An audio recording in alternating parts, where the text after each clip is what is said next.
When you are taking care of yourself, you start to look at the world with a different kind of intention. Habits are the underpinning of how we can feel good, and they're the underpinning of a healthy life.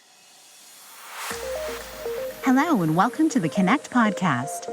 This show is all about helping you connect to your soul's calling so you can take action on it. Because the sweetest success is a blend of discovering your purpose with the inner drive to bring it to life. I'm Sheila, health coach, lifestyle entrepreneur, and mom of two, best known for my online wellness programs, mentoring, and self-love passion. Listen in for inspiring interviews, solo chats, and Q&A sessions that will move you past overwhelm towards what lights you up. Stop accepting good enough and go for your version of great in your health, business, and relationships. Let's get started.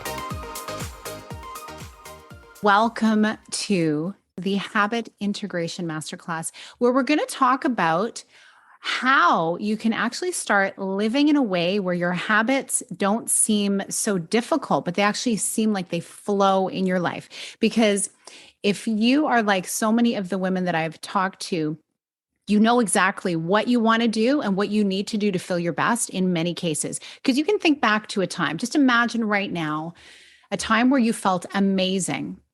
And what was that feeling? And what was your life like at the time? For many of us, it was times where we had more control over our time and, we didn't have as many demands on our life.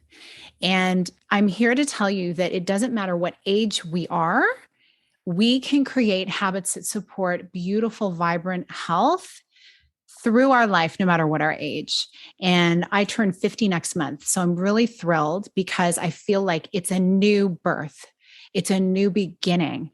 And having that joy of life during a time when, let's face it, it can feel hard to feel hopeful. When you are taking care of yourself, you start to look at the world in a different way. And you start to look at the world with a different kind of intention, an intention to be filled up and to serve with whatever it is you have to bring to the world. And the best way to do that is when you're feeling vibrant and feeling rested. And so habits are the underpinning of how we can feel good, and they're the underpinning of a healthy life. So what I want to share is 3 reasons that I've noticed why people tend to have their habits not stick. The first one, and it seems like it's gotten even more pronounced in recent years with social media, is overwhelm due to comparison and perfectionism. We can pick up our phone at any time and see someone or many people's beautiful lives, and then see the dark spots in our own and forget about the beautiful parts of our own life and the accomplishments we've had and the joys that we've experienced. And so overwhelm due to comparison does lead to the perfectionistic tendency of just saying, oh, well, what's the point in even trying? So we may have an idea to go about starting a new healthy habit. Let's keep it really simple. And let's say it's to drink more water. And so you tell yourself, I've been trying to drink more water, and I start and then I forget. And then I start to get dehydrated. And then I start reaching for other things that maybe are not as healthy for me. And I start to feel bad. And then I have to start over again. And it gets exhausting. And so the overwhelm is that's just one of many things that we often want to do. But it often is tied to us trying to be perfect with it as well, right? Like, okay, if I don't get exactly 10 glasses of water every day for the next week, then I'm a failure and nothing else is ever going to work for me, right? And then it starts to seep into other areas of our life. Like if you have children, or if you've witnessed children, or perhaps even when you were in school yourself, you see how one part of our life can seep into another part of your life. Like, oh, I'm not doing great in my science class. So maybe I'm not great at English then. And then maybe I'm not great at meeting people and having friends. Like it just starts to seep. We do the same with our habits, and we kind of reverse stack them. So that's one way, overwhelm due to comparison and perfectionism. And first, I just want to say there's no such thing as perfect, right? Perfect is boring. Number one, if we look outside in nature, there's not perfection, there's beauty and there's harmony. And it's the same thing for each of us. And so if we can embrace that, that really helps. The second reason why your habits don't stick is from fatigue, both mental and emotional. You may, again, by going through that cycle of trying to start something new and feeling like, oh my goodness, it's been years. I've been trying to start and implement these healthy habits, whatever it might be, like working out regularly or going to bed earlier or not scrolling on your phone. Like that is a healthy habit. Having a set time to put your phone away, definitely becoming a healthy habit marker. Well, we get tired from it. We feel like, I don't know if I can keep doing this. And then there is the actual work that we do for a living, the work we do in our homes, the emotional labor that we put in to being a daughter, a sister, a mother, a friend, a coworker. It is a lot. And we can discount that sometimes because as women, we've been raised and socialized to be the nurturers, and it should just come naturally. It's what we need to do. But it's exhausting. So when we're tired, and especially emotionally tired, it can affect our sleep. Then throw in the beautiful cascade of hormones as we enter midlife and all the fun that comes with that. And it's even more challenging for us. So fatigue. The third reason why your habits don't stick, I've seen, is unrealistic expectations. Again, you want it so badly that by this time in our life, we're like, okay, this is it. I want it so bad. It's going to work this time. I am going to do this. And so we throw ourselves into it with reckless abandon. And then maybe we have a day where something gets in the way of us fulfilling the habit that we've set. And then we get down on ourselves. And it's been a week or it's been a month even. And we realize, wait a second, we have been living our life for X number of years. And we've had all of these other habits all that time. Why should we expect that a new habit is going to be formed in such a short time? It's not realistic, right? But we all fall into that very easily because we do see, again, everywhere around us, these quick fixes, these before and afters that took 90 days and everything was wonderful and there were rainbows and unicorns, right? We don't know people's backstories when they're sharing their before and afters. We don't know what they've come through. We don't know what assistance they've had. We don't know what privilege they have. Like we all have some element of privilege. So again, we need to disconnect from the unrealistic expectations and tune into something far deeper. And that is our own inner knowing. So first, those are three of many. I'm sure there's many other reasons why habits don't stick, but these are things that I feel like have come up when I've been talking to people and as people have shared with me over the years.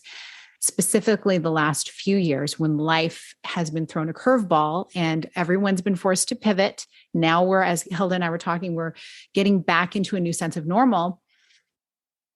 This is the time where we actually can create something new for ourselves because we've come through something so unprecedented. How about this is our time to be gentle on ourselves and to move into a beautiful era of healthy rituals that are soul-led and that support us. So first, with all of those things, I want to say you're not alone. I experience this all the time as well. And second, there is hope for a new way of doing things. So I want to share now how to finally integrate your habits in a holistic way that elevates all other areas of your life. First of all, we're going to kind of look at the flip side of those three reasons why your habits don't stick. And the first one is to get clear. What is it that you really want to achieve? How do you want to feel in your body? How do you want to feel when you wake up in the morning? How do you want to feel throughout the day? And how do you want to feel when you go to bed at night? That's number one. No one can tell you that, right? No one knows your body like you. But what it takes is time and space to gain that clarity, time and space away from all the voices, away from all the screens, to tune in to source, to turn into your own soul, and to breathe and just take a beat. The second thing, this is to counter the fatigue that we all experience, and that is to improve your sleep. Now, you may think, well, that's easier said than done. Wow, that's a loaded thing, right? I do have a sleep program. It's going to be migrating onto a new app I'm working on right now. That's complete other masterclass. However, there are ways that you can improve your sleep that actually don't take as long as you think. And if you make that your number one focus as you want to integrate the other habits, you are going to have a much easier time of integrating the habits because you're going to be clear-headed. My beautiful mother, Tanya, you'll remember this. My beautiful mother always used to say, everything looks different in the morning. When I was having a rough day, when that boy didn't call me back, or if I had a tough time at school, or I was even not feeling well, everything looks better in the morning. And she was so wise. And it's true. Now, maybe things aren't completely fixed in the morning, but when you have some semblance of rest, things look different. Your mind is more clear. You're able to better assess the situation and think about different ways of going about things. So our rest is number one, because then everything else can build on top of that foundation. The third thing is have grace on yourself. This is not something that you will see prescribed from the doctor. This is not something you will see in a box in the supplement aisle at the grocery store. This is something that we all need to embrace. And as we release that perfectionism and instead embrace the fact that we are miraculous beings walking this earth, we can have much more compassion as we're starting something new. So that's the third thing. And it's something I think we need to take into all areas of our life. And of course, once we have grace on ourselves, it's so much easier for us to have grace on the people that we meet on a daily basis.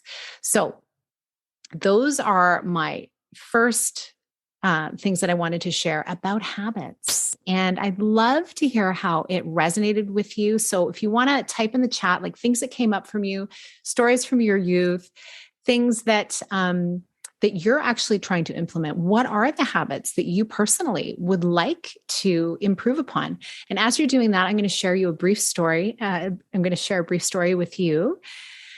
And it's one that has really shaped my work. And it's one that pivoted me into the world of self-care. Although I've been in the wellness space for 30 years and have had a very successful wellness business that is global, I wanted to get closer in a relationship with the people I was working with to help women in particular, mainly midlife women, to do just this, to create the healthy habits that are going to carry them with more purpose and power through the rest of their lives, so they feel like there's hope, there's a next phase of beauty for them.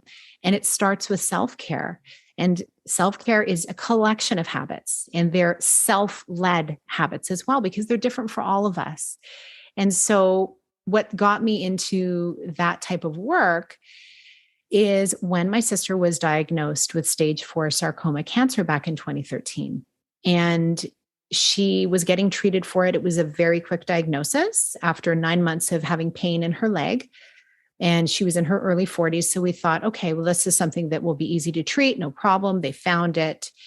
And so my sister, being my sister, who we're talking beautiful soul and yet a lot of grit. Like she played women's hockey. She was like on it. And so she said, we're going to hit this thing with both barrels. So she had a very severe range of chemo.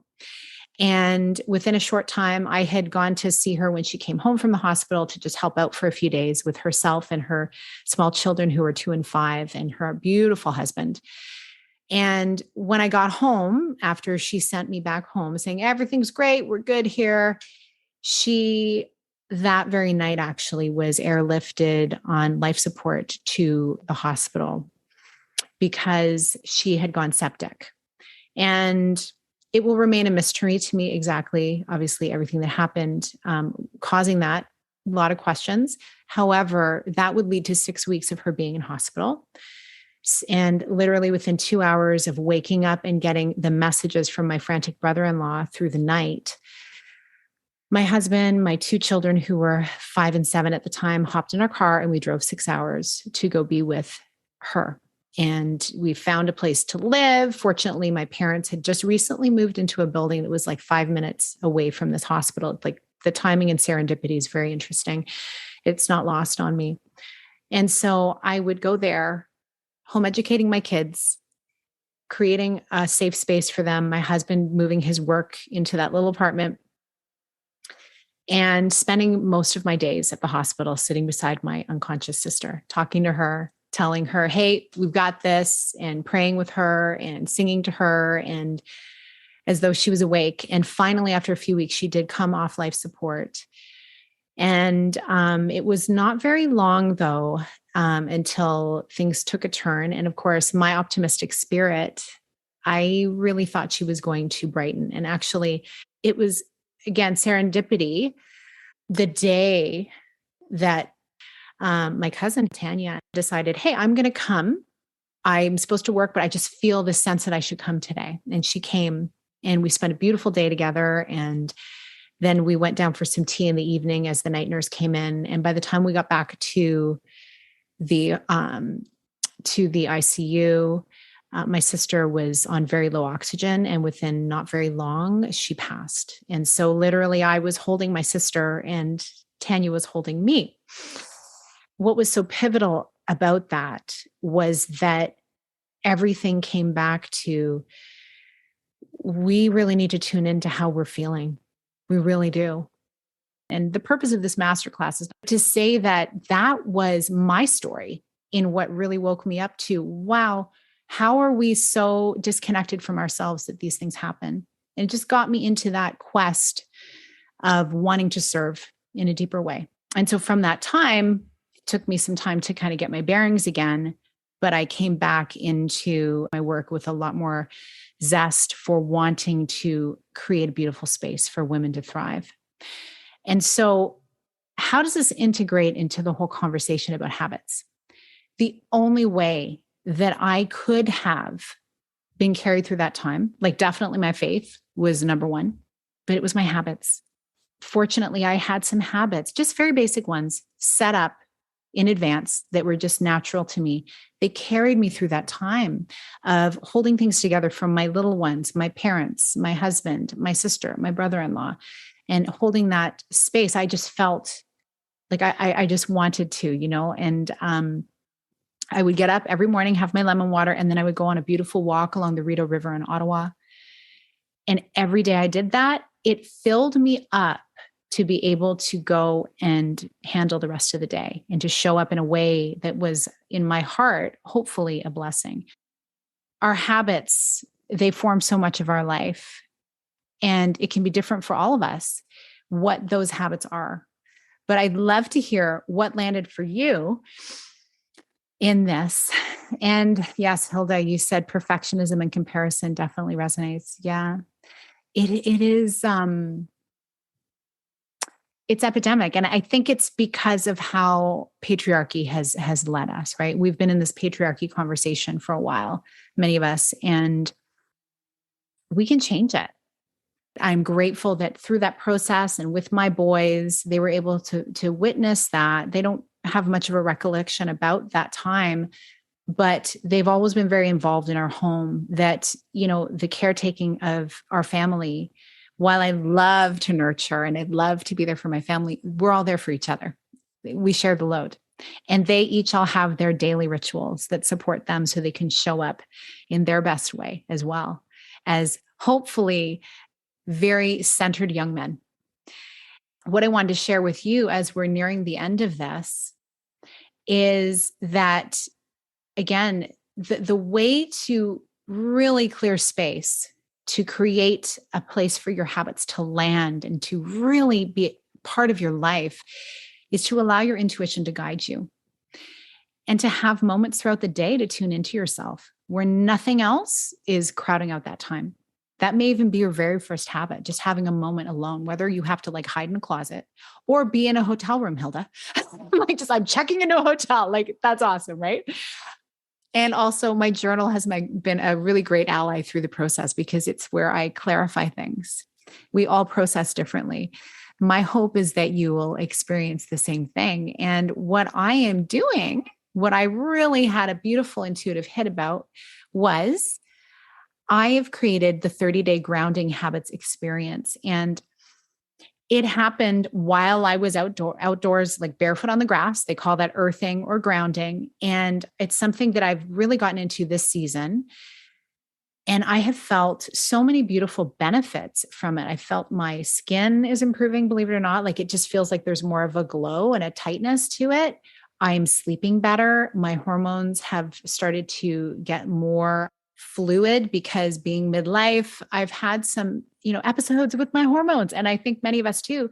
And so I will tell you why research from the Earthing Institute, and you can find this at earthinginstitute.net, reveals that earthing, or grounding as it's often called, connects you to this overlooked natural energy of the earth that nurtures and balances your body at the deepest levels, draining it of inflammation, pain, stress, and fatigue. It helps improve sleep, speeds healing and recovery, and boosts physical performance. And earthing is accessible to all of us as long as we can walk barefoot or sit barefoot outdoors on the ground.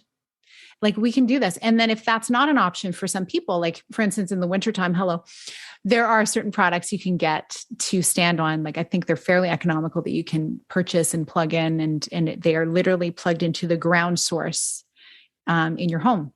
What I have done is I decided for this 30-day grounding habits experience, it's an opportunity for you to get quiet, gain clarity, to recalibrate your body for improved sleep, to consistently integrate small shifts over a 30-day period, to provide a space for no rushing.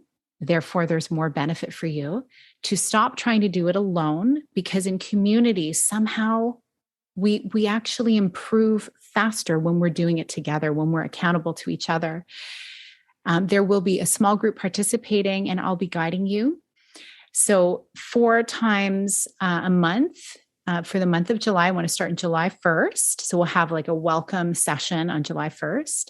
And then every Wednesday of July, I'm going to share a grounding insight, a mini meditation. So these will be 15-minute sessions where hopefully you can listen while you are grounding outside. And if not, you can listen to it and then, think about what you experienced when you're able to get outside onto the grass.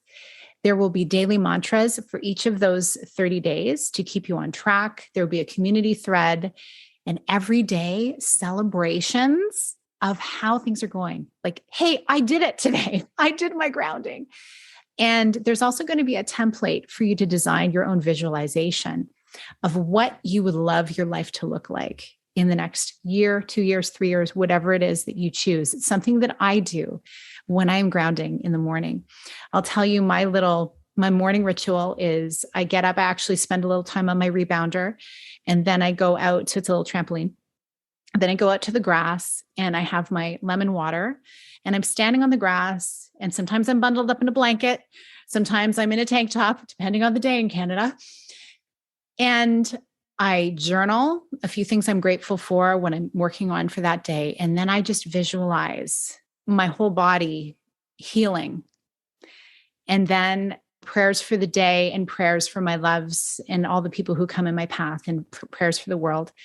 And then I do a 6-minute meditation, like it's a visualization that I recorded for myself. And so all of that fits into less than 15 minutes. Some days I might go longer if I feel like, I've just got a lot to work through with me and the creator, 15 minutes, it's amazing what you can do when you have a lot going on.